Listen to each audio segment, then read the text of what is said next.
but still quite the potent duelist, especially as time goes on. I think in terms of the early levels, Rengar is going to have a big advantage, but with both laners running Exhaust and Ignite, I mean, it's difficult to say whether or not Rengar will be able to get that early lead. He's safe from you. I'm going to go for the pot, going to keep myself alive, and I don't care how much harass you put down onto me. I'm going to go for that relatively early back, and I'm going to work towards some AP so I can eventually outscale you. Yep, we can see Cloth Armor and 4 pots being picked up by Evie. Still has that Exhaust Ignite on the side of Oddie. He's gone for the Doran's Blade with that single health potion.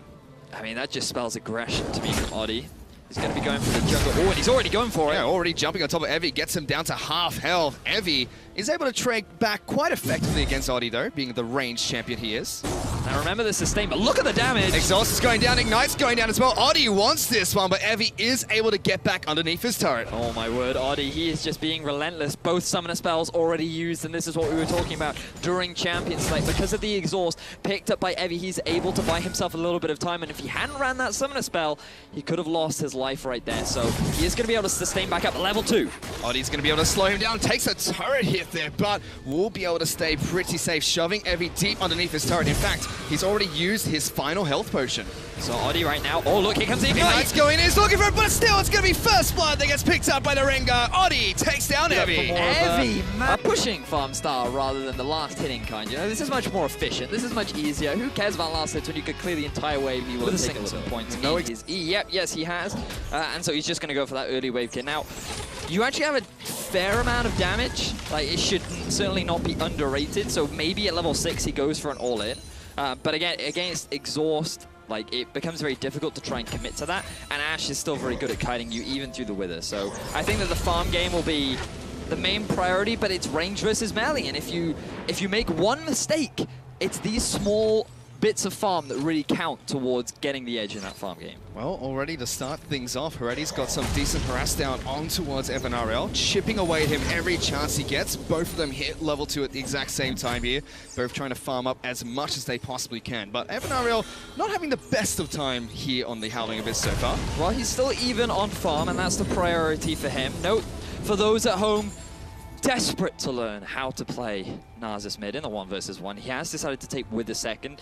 I think a large part of that is because he's preparing around a potential all-in of the Ashe, because now that she's level 2, she will have taken points in a W, taken points in the Q, which actually gives her a decent amount of damage, especially against only a level 2 Nasus, who doesn't really have that much armor in his kit.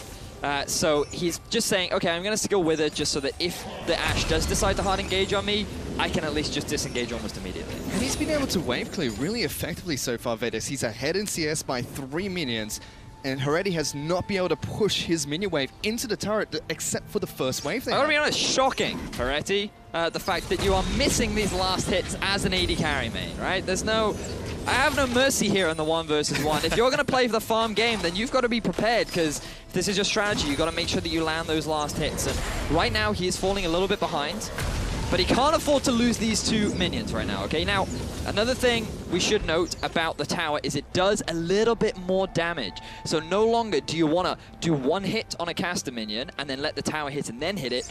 All you need now is tower hit, and you can kill it with a basic attack. So it's very important that you're aware of how much damage the tower actually does, because it is very different to your standard Summoner's Rift. Oh, we'll have to keep that one in mind. Evan RL so far just farming it up, absolutely ignoring Heredy. Every single time he gets harassed by the Ashe, he just does not care. Has popped a health potion, seems like he wants to head back to base and pick up a couple of extra items. He's well on his way for the long game here, Vidius. 25 minions to 19. Oh, look at that double Doran's ring. He's just showing off that bling right now. Coming back to lane, stacking up the AP, currently sitting on roughly, I would say about, he's sitting on 71 ability power right now. So given that his E has a pretty good ratio on it, it's just going to add to his wave clear even more. And the fact that Heredy is missing all this early farm is honestly really going to hurt him. It's going to force Heredy to go back to base as well. Evan RL picking up a lot of minions. He is now about 6 minions ahead of Heredy. That's a full minion wave, and he should be able to shove this next wave in towards Heredy's tower. So Heredy being put on the back foot. You know, you have to wonder why you'd go for it. Like, I can understand the Ashe, but like, it's about understanding the 1 versus 1 meta. And when you think of champions like Pantheon, when you think of like, hey, maybe he's going to bring out the Nasus, you know, you always have to be prepared. And I feel like Ashe isn't the safest blind pick, you know what I mean? Like, because neither of them can see what the other team is picking until it's locked in. Then you can prepare to play around it.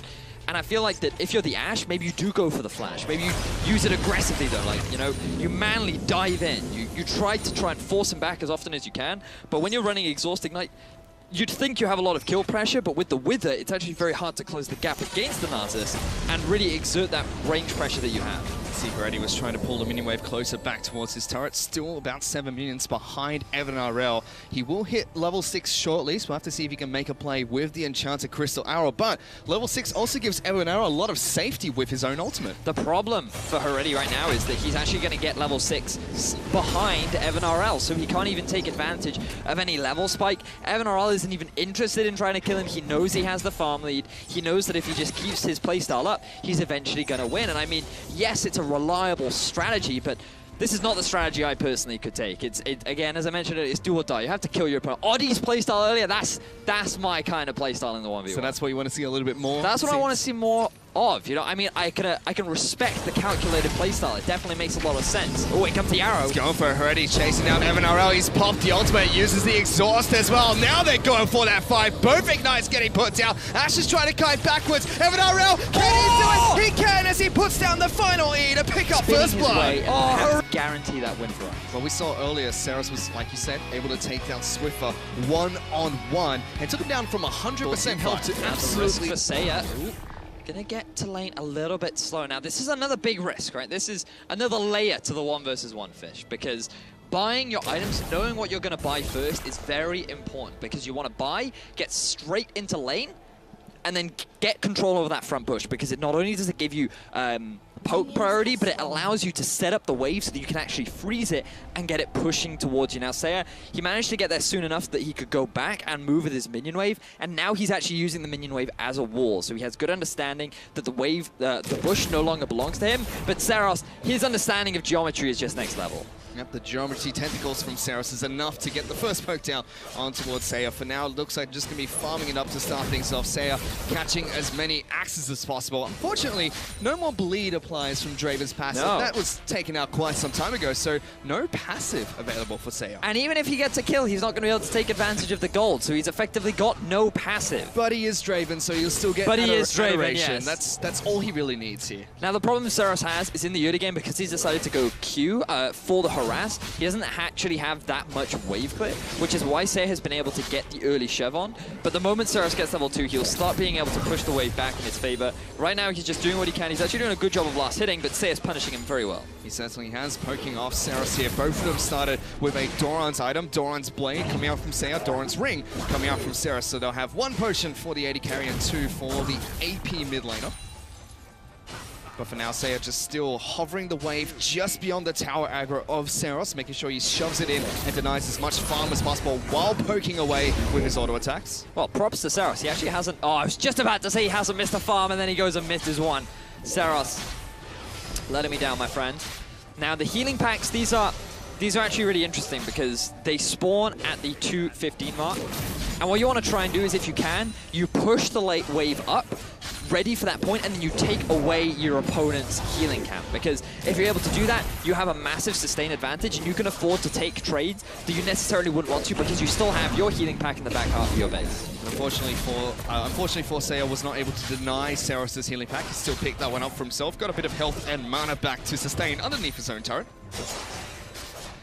They're still just farming away here. Seiya does have the slight advantage, but is running out of mana. Will head back towards his own turret to pick up his own health relic.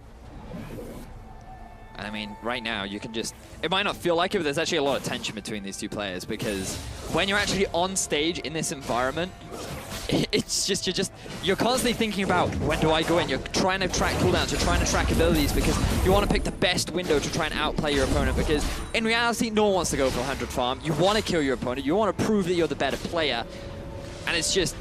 even though it looks slow, even though it doesn't look like that much is happening, there's a lot of tension right now on the Rift. We saw just then, Saros drops a spell rotation, clears out the wave, heads back to base, and picks up another Doran's ring for himself, as well as a cloth armor. Seiya giving up 1 minion to hold the wave closer towards his turret, and he'll head back to base and buy as well. Thing is, that's actually going to push the wave much more heavily towards Saros, I suppose, given that Seiya does have the farm advantage. He's okay with this for now, but it does mean that the wave will push towards Saros. So this isn't actually a bad thing for him. He wants to work towards that level 6 mark. He's even positioned in a way that he can get a bit more harass down onto Seiya. But here we are, the sword build coming out. Saros even picking himself up a bit of armor to try and mitigate that damage that he's able to throw out. And now Saros can be the one to be on the aggressive. Seiya's being rather aggressive there, trying to knock back Saros, but heads in towards the brush. Seiya getting slowed down. And Saros is now the one that's pushing in towards Draven. Not able to keep up with the Vel'Koz anymore. Seiya taking a lot of damage. Remember, the lack of flash is going to make it really hard to avoid that knock-up coming out from Saros. And if he does manage to land one at level 6, I mean, you're toast. You really are in a tricky situation, and Seiya just has to kind of go for the all-in. Saros is really good with hitting his Qs here, weaving it in between minion waves, while still making sure he farms it out. Gets the knock-up on towards Seiya. The Void Rifts come out as well. Gets both procs on top of that. Ooh, he's doing some work on towards this Draven. He certainly is. And right now, Saros, he is about... Ooh, he's 3/4 of the way to level 6, so he's going to hit that level 6 mark much sooner. He's keeping the pressure up on the minion wave. So right now, he has actually claimed the minion wave lead. Unfortunately for Seiya, wasn't able to gain much during the early game aggression. And right now, the court definitely feels like Saros is the one in control. Like we said earlier, Team Ice, they have 2 wins already. So Saros needs to win this for Teamfight to keep their hopes and dreams alive in the 1v1 match here. Seiya still getting pushed underneath his own turret. Saros making sure he pushes out the wave, gets some good poke damage down. He has hit level 6, so has Seiya. Seiya has taken quite a bit of poke here. The health relic will come back up. Saros is not able to deny that away from Seiya. And ultimate being used by Draven just to clear out the minion wave. Yeah, he realizes that what Saros is trying to do, he decides that the best thing for himself to do is just go back, pick up some items, and try and reset the lane, because it felt like that Saros was the one with more control. And it looks like he's actually decided to go for the Glacial Shroud. So he's picked himself up more mana, definitely makes a lot of sense. He's gotten himself a bit more cooldown reduction, but his damage is going to be a little bit more lacking. So perhaps he feels that, hey, I don't need more damage, given that my ultimate does true damage. It's unlikely that Seiya's going to be stacking magic resistance anyway, so I may as well build to not die, given that I know I'm going to win the farm. And here we go, he gets the knockup. Gets quite a bit of damage down there. Seiya still holding on to his knockback in case Saros decides to use his ultimate. Still good poke coming out from Vel'Koz, making sure he shoves the wave underneath. Draven's turret has a nice minion lead for himself on top of that. Seiya avoids the knock-up, still trying to chase Saros down, pops up a health potion for himself. He has a Vamp Scepter, so will be able to sustain quite nicely as he auto-attacks these minion waves. You've made many good points there, Fish. In particular, the E Draven. I quite like the fact that he has Saros has to play around that as Seiya, playing way more aggressively now. The sustain doing him so many favors. You can see getting a chunk of health back, and it's really helping him actually against the Saros matchup. So Seiya using his ultimate early on to shove the wave and get this back has actually done him a massive amount of favor, and now Saros may only have the option of playing the farm. The farm is 62 minutes to 63 minutes. Incredibly close between the 2 players here. Seiya being a little bit aggressive, trying to chase Saros down. The Void Rifts are coming out, looking for that little bit of extra damage. But neither champion willing to pull the trigger just yet. Vel'Koz still coming out on top with the poke damage. A lot of poke, as you rightly said. The sustain slowly falling off because Seiya keeps taking that harass. But 2 farm in the favor of Saros. I feel like he wants to go for the all-in, but he hasn't quite seen an opportune moment. And Seiya right now just trying to keep the wave as even as possible. And again, using his ultimate just to clear out the minion wave. Saros sees Seiya going back to base, immediately stops his recall. Stays in the lane, making sure he can go toe-to-toe against the Vel'Koz, who has about 3 minions more than Seiya at the moment. Still incredibly close. Seiya might just have to go in for some kind of all-in commitment to try and force Saros away from some of the farm. But I mean, if he just keeps playing this stall game, it's not going to work out for him as he just keeps taking the poke. Looks like he's trying to do just that. Keeps running right behind the minion wave, but Saras keeps poking him out, making sure he can't go in for that all engage, but it has given Saras some breathing room. He's slowly pushing this minion wave towards Saras. Both of them a little bit low on mana. He's chasing him down. Another good slow comes out from Saras. Stops Saya from getting even one auto attack off. And this is so hard for Saros because he wants to ult, but he knows that Saya has the E up. So if he ever throws that ult up, then he's just going to get interrupted. And that actually gives so much room for Saya to go for the all-in commitment because now that big damaging ability isn't available for Saros anymore. But, I mean, now Saros has a full minion wave ahead of him, right? It's 86 to 78. There are 3 waves left for Saya to try and make some kind of a play. So that window is closing fast. He's a full minion wave behind Saras at the moment, who goes back to base, picks up a Seeker's Arm Guard for himself. He's going to have a lot of armor coming back into the lane here. Saya has picked up a pickaxe for himself and a refillable potion with his brown boots just to give a little bit extra movement speed. Trying to go toe-to-toe against Saras, trying to zone him away. Takes a turret shot for his troubles here. The Void Wrist are trying to cut into Saya, but he's dodging back and forth, picking up as many axes as possible. The ultimate comes out, gets a ton of damage down on towards the Draven, cancels it, but a little bit too late, and now they're back to farming in the lane. And now Saya's just trying to shove this wave underneath the turret. That's his only hope. He's going all in. Exhaust has come down by both champions. Ultimate comes out from the Draven, but he's taking so much damage from Saras. He's trying to even out the minion wave here as the health relic will come out. Saras is not going to be able to poke him down. He's going to try and farm underneath his own turret. Now, if he can get the majority of these minion waves, he's going to come very close to actually ending the game on points. 97 to 91. This is the moment that decides it all. Does Sarah go for the farm or does he go for the all-in? Saya has got to try and stop Saras somehow. He's not auto-attacking the wave. He's letting it stay there. He runs straight towards Saras, who gets an immediate Stop Q pushing down. the wave, Saya. Stop pushing the wave. You're just asking yourself to lose. You need to stop. Let the axes drop, otherwise this is going to be it for you. Well, he's going for a Saras, being very patient. Only one minion has been denied. He takes a turret shot. Saras looking for the damage. He's trying to farm it out. He gets the 100th minion and picks An up immediate lock-in of Varus coming out from Dara here. He's going to try and use the man with the bow and arrow to take down the troll. So I wouldn't be surprised if we saw the early cloth armor coming out from the Trundle this time. I feel like because you have to go for some kind of an all-in onto a ranged champion, the Ignite perhaps would have been better. But we'll have to see how that one works out later on into the game. I suppose it does help if there's the potential poke. You have the Varus Q. If you're really low health, you have the barrier there available so you don't get sniped out. But what really surprises me is the fact that he's actually decided to go for the Doran Shield rather than the cloth armor and the health pots. It looks like that... I mean, it blocks 8 damage from a single target attack. Like, I feel like the cloth armor, just the raw armor stats that you get from it, on top of the sustain that you get from the 4 health pots, on top of the natural sustain that Trundle gets, I feel like it would have been a slightly better choice. It seems like Porky really trying to rely on Trundle's natural sustain as well as that Doran shield. But you can already see how much damage Dara is How's putting that working, down Porky? on towards Porky. He only has 1 health potion to keep himself nice and topped off. Dara does take a little bit of damage from minions, but he'll slowly heal that one up by auto-attacking them as well. I mean, early levels, Porky has no kill pressure. He needs at least level 3 because he needs the W for the movement speed bonus, and he needs the pillar to cut off any escape routes from the Varus. So he's just doing what he can to farm under turret. But again, the turret does different damage. I know that completely threw me off yesterday when I was under turret, and I was like, wait, why can't I last hit anything properly? And that's just because the amount of damage that the turret does is slightly different. So it depends how much experience Porky has, and I would say that he doesn't have much experience playing on this game mode. You can already see Dara farming up a storm here as Porky keeps getting denied minion after minion underneath his own turret. Finally picked up his 2nd bit of CS. Still yet to pop his own potion as he keeps getting harassed by Dara even underneath his own turret. Finally putting down the frozen domain, trying to push this wave back, but every time he goes close, he'll take a lot of damage. Ignite even being used by Dara there. They're going for the health relic. Dara denies that from Porky, and he's left between a rock and a hard place here as he just can't quite farm. He certainly is. Forced underneath his turret, Dara already starting to build up a massive CS advantage. And this is where we have to question Porky's preparedness for the 1v1 tournament, in all honesty. Now, there's still plenty of time. He's now level 3. He has a lot more kill pressure. The Ignite is down for Dara. But perhaps he wants to go back and pick up an item for himself before he decides to go for that all-in commitment. So both champions have used their health potions. Porky going to take a little bit more damage here from Dara, being harassed constantly underneath his own turret.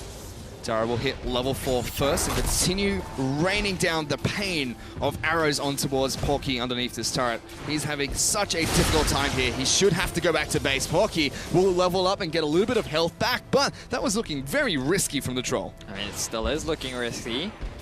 He really doesn't have very much health, and you have to remember those blight stacks, they stack up. There's the exhaust. Going down, looking for that little bit of extra damage. Porky lives with a sliver of health underneath his own turret. Dara not pulling back the Q to try and find that snipe, and Porky should be able to head back to base. If I was Porky, I would have used my barrier right there, because, I mean, that was well calculated. Was it calculated? Did he take a gamble? We'll never know.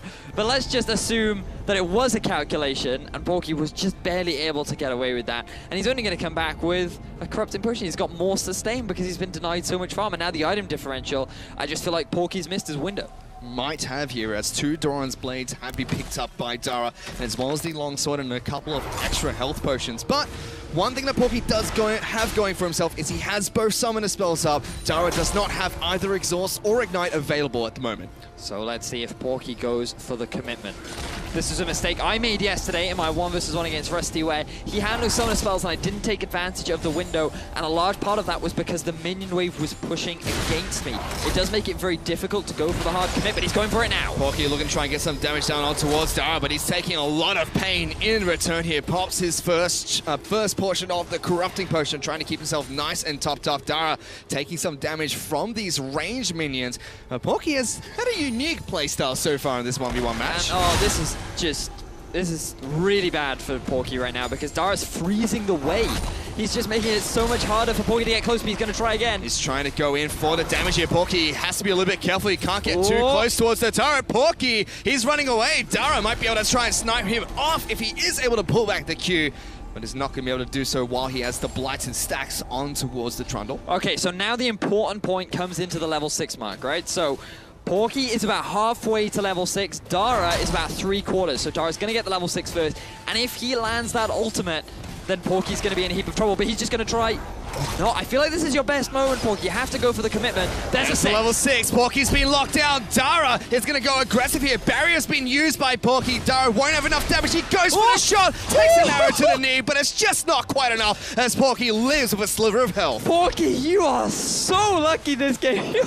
You are playing on a knife's edge right now. Dara, though, his exhaust is going to be coming back up relatively soon. He has the ignite. Porky, please, my friend, you have to go for the commitment. You've got yourselves the Doran's Blade now. Your window is closing fast. You're not going to win on farm. With the exhaust coming up soon, you might not even be able to win an all-in. His turret is even down to half its health here, Vedius, before we even hit 50 minions for the side of Dara. He's gone back to base. He's picked up a cloth armor for himself, as well as the boots and a couple more potions to head back into his lane.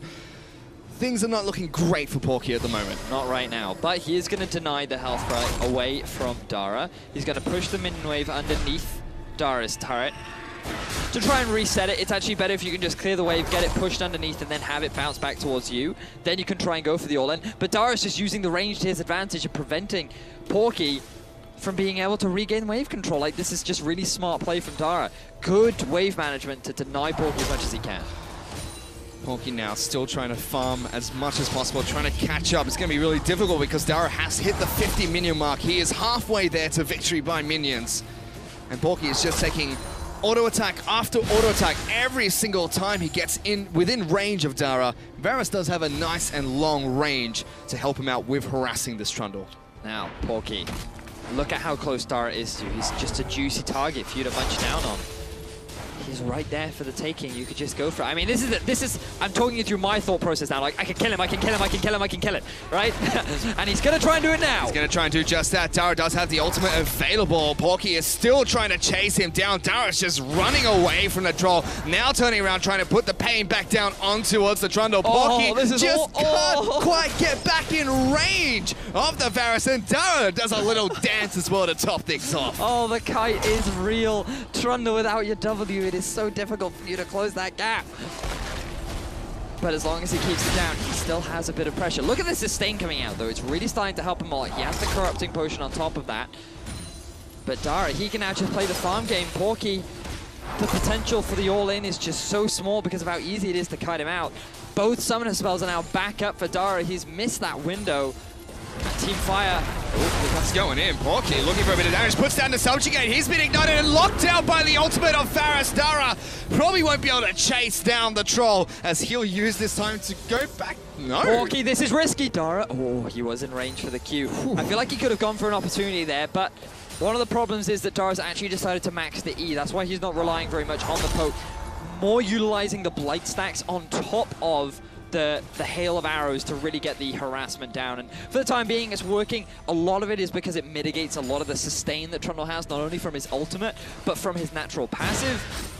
And it's thanks to that Grievous wounds that you get when you stand in those hail of arrows pit. So already 75 minions to 45 minions. Dara has a 30 minion advantage over this Trundle, and this tower is already below half its health. Dara might just be able to win by a turret kill. Yeah, I mean, like, that turret is taking a lot of damage. Porky, he doesn't have his ultimate available. He doesn't have the exhaust. I think that Dara's going to win by turret kill here. Porky has no health, has his barrier back up, but it's going to be incredibly difficult for him to hold on here. Dara might be able to tie the game up 2-2 for Team Fire. He's getting some decent damage out towards Porky, puts down the exhaust, the barrier's being used as well. Dara is chasing towards the troll, puts it down, the hail of arrows will be a carry. The same AD carry point. That's what they're doing. Well, it all comes down, Vedas, to who's going to press their buttons better here. Yep. Two misfortunes. Tussle trying to get the early push on. I mean, if you can push the wave underneath the turret, that's definitely a big advantage because you know how hard it is to farm underneath the turret. And if they are going to be playing for farm, you want to try and get that lead as soon as you can. So we can see Tussle starting up with the double up. Ner'zhul, on the other hand, taking Make It Rain. And already the double up getting quite a bit of damage down on towards Ner'zhul. Tussle gonna try and trade behind the minion life. Getting a lot of damage down. The double up's gonna come back up for Tussle, but he's taking minion aggro the entire time he's trading with Ner'zhul. Interesting that Ner'zhul decided not to go for the Thunderlords. And I wouldn't be surprised if Tussle actually picked that one up. But the early level 2 from Ner'zhul, right now he is the aggressive. There's the exhaust! Exhausted and not going down. Make It Rain comes out from Tussle. He's going to be able to get it. First blood comes out from Tussle. And Japan are going to be the victors of this one-on-one match.